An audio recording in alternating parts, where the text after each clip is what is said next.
Hi viewers, welcome to கைத்தொழில் போட்டுருவோம். இன்றைக்கி வந்து நம்ம இன்ஸ்கர்ட் வந்து உங்கள் அளவுக்கு எப்படி ஸ்டிச் பண்ணுறது அப்படிங்கிற அளவு தான் வந்து இன்றைக்கி நம்ம பார்க்க போகிறோம். வாங்க வீடியோக்குள்ளே போகலாம்.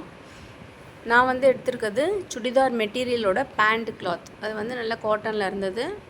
ஸோ அதை எடுத்திருக்கேன். நம்ம சேனலை சப்ஸ்கிரைப் பண்ணாதவங்க சப்ஸ்கிரைப் பண்ணுங்கள்.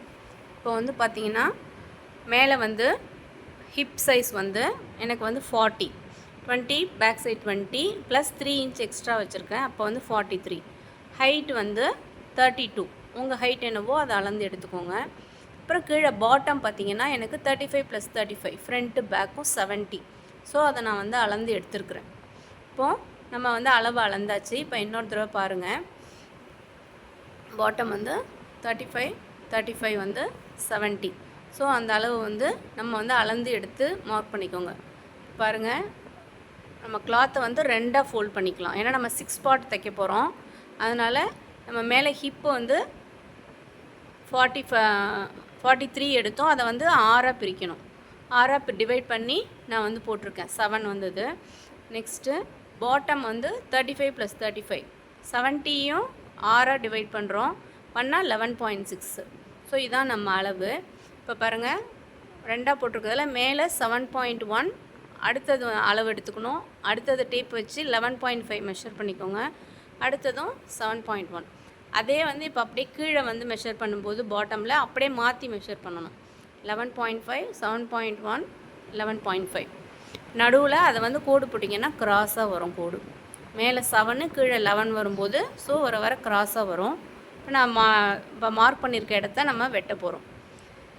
இதே அளவை நான் கிளாத்தில் போட்டு காட்டுறேன். பாருங்கள் கீழே வந்து 7 11 7 போட்டிருக்கேன்.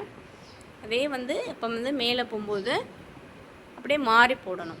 11 7 11 அப்படி போட்டோன்னா அதில் 0.5 அதெல்லாம் இருக்குது. அதெல்லாம் அளந்து வச்சுக்கோங்க. இப்போ பார்த்திங்கன்னா அளவு கிராஸாக நம்ம கோடு வந்து கிராஸாக வரும்.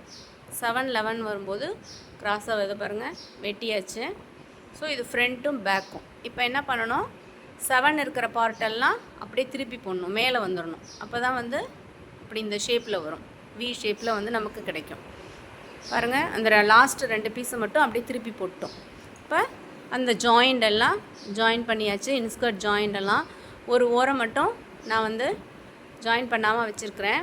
அது எதுக்குன்னா நம்ம இப்போ வந்து மேலே வந்து நம்ம பட்டி ஜாயின் பண்ணணும். நான் துணி போடுறதுக்கு முன்னாடியே கொஞ்சம் கிளாத் வந்து பட்டிக்காக வெட்டி வச்சுட்டேன். இப்போ வந்து நம்ம பட்டி வந்து இந்த கிளாத்தில் மேலே அடித்து தைச்சிட்டு சைடையும் இப்போ நம்ம ஜாயின் பண்ணிடலாம். பாருங்கள், மேலே பட்டி தைச்சாச்சு. ஸோ நம்ம இன்ஸ்கர்ட் வந்து ரெடி ஆகிடுச்சு. நம்ம அளவுக்கு கிடச்சிரும். நீங்களும் ட்ரை பண்ணுங்கள். தேங்க்யூ.